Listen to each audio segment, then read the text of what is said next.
Well, good evening. It's June 30th, 2019. That would make it a Sunday, I think.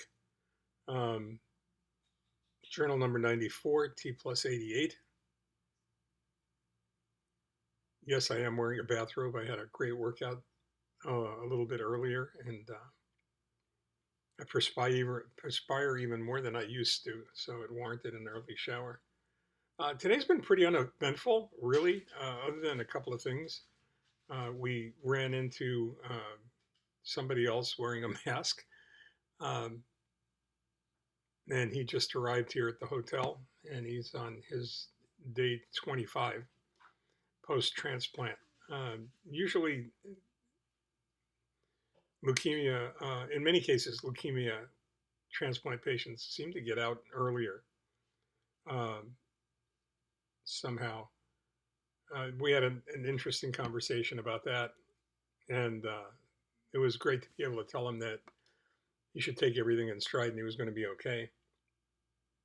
Um, but as I said, other than that, it was pretty uneventful. Uh, as far as Sundays go, people are going crazy in California because the gas is going to go up 6 cents a gallon. With a new gas tax. That's going to be interesting. Um,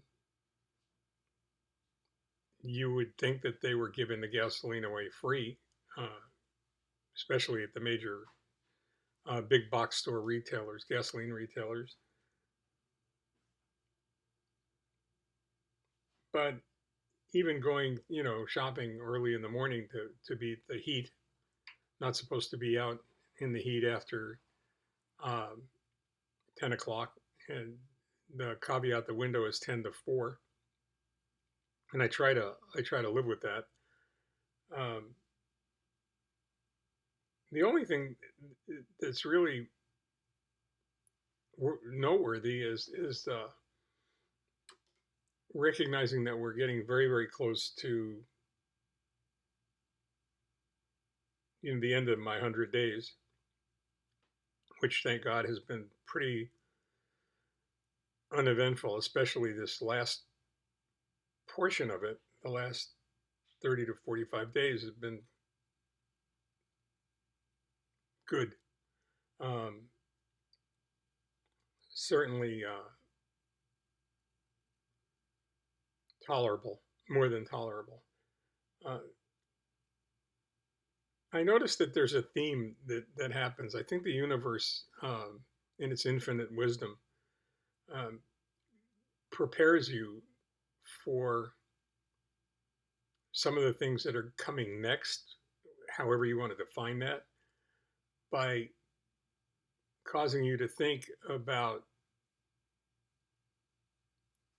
what is happening, and what you've got to be grateful for. Um, I've done that, and I've done it often, and I've done it publicly. I've done it here.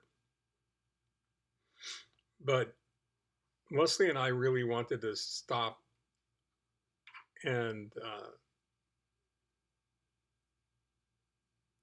take care of our doctor, Dr. Snyder, who's really very special, with a thank you note and small gift, uh, recognizing that it's impossible to figure out what it's worth to have someone like him take care of you through something like a stem cell bone marrow transplant. You know, if the success of the transplant is all about juggling chemistry um, for the body, then I've got the best juggler in the world. I've certainly got a juggler that should be on America's Got Talent. Uh, he's that good at what he does. But it's not just that, it's that he is absolutely one of the most human uh, doctors I've ever run across, that I've ever had. And I've been fortunate in that respect. Um, all the oncologists that I've worked with have been that way, but Dr. Snyder is probably the penultimate example. probably a beacon in that regard. He's self-effacing. He's um,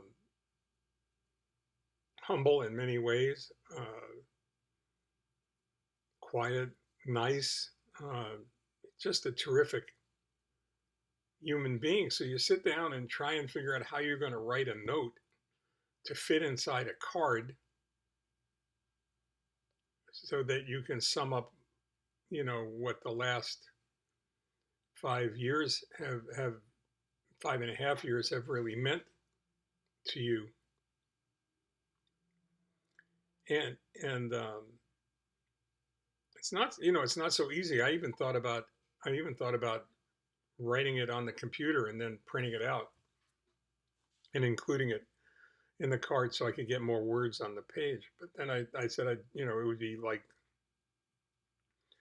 300 words, just repeating yourself about how grateful you are. But how do you do that? I mean, how do you express gratitude at that level, for giving you back your life when it would have been more than reasonable to anticipate a very different alternative, a very different outcome.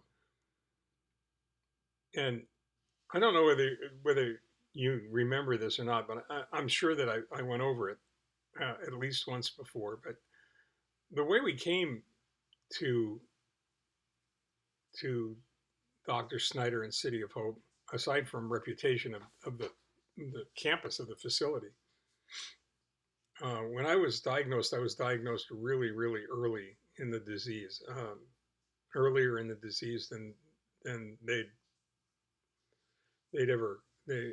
seemed like they'd ever seen before. Mostly because my primary care physician was incredibly curious and didn't understand why I would be anemic, and and, and until finally we figured out why. But we went to see another transplant specialist as well, who was first at UCLA and then at Cedars, who was also a brilliant doctor. Um, but I think the initial response to my visiting with both doctors the first time was indicative of why I made the choice I made. You know, the other doctor, when he first saw me, turned around and said, why are you here? What are you doing here?" And I said, "Trying to, trying to get with the program, trying to find out what I need to do in order to have the best outcome I can hope for." And they said, "Well, come back." He said to Leslie and myself and our patient advocate, "Well, come back when you're symptomized." Well, that probably would have meant I would have gone back a number of months ago, in September or October.